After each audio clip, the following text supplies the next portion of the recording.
Bolalarda virusli infeksiyalar ko'payib ketdi. Nima uchun bilasizlarmi? Ayniqsa bu Toshkent shahrida ko'payib ketdi. Chang.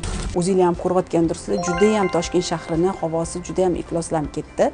Chang zarrachalarining ichida mayda ko'zga ko'rinmas bakteriya, viruslar, kasallik qo'zg'atuvchi bakteriyalar bo'ladi. U nafas yo'llari bilan bola organizmiga tushgandan keyin kasallik qo'zg'atadi va bu kasallik bir-biriga yuqvorib, epidemiya, pandemiya ko'rinishida kuchayib ketadi.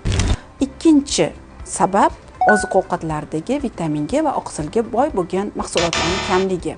Ayniqsa bolalarimiz kiriyeshki, chips, rolton, har xil sun'iy qo'shimchalar qo'shilgan ko'plab mahsulotlarni yeyishadi. Sizlar ham onalar ham bunga yo'l qo'yib berasizlar, pul berasizlar yoki o'zingiz sotib olasizlar. Mana shu narsalar ham immunitetni tushib ketishiga sabab bo'ladi.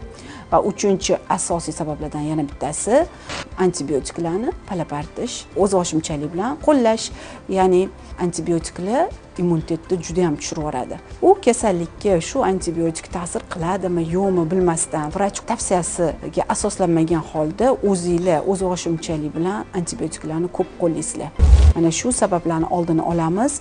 Birinchi chang bilan kurash, ya'ni har kuni влажный уборка. Uyda bola, ayniqsa bola ko'p o'tiradigan, o'ynaydigan, uxlaydigan xonasida kuniga 2 marta влажный уборка bo'lishi kerak. Ikkinchisi, ovqatiga, ratsioniga ahamiyat beringlar. Vitaminga va oqsilga boy bo'lgan ovqatlarni qo'shinglar. Bu keyingi tema, alohida keyingi videolarimda aytaman ovqat ratsionini. Uchinchisi, antibiotiklarni faqat vrach ko'rsatmasi bilan qabul qilinglar.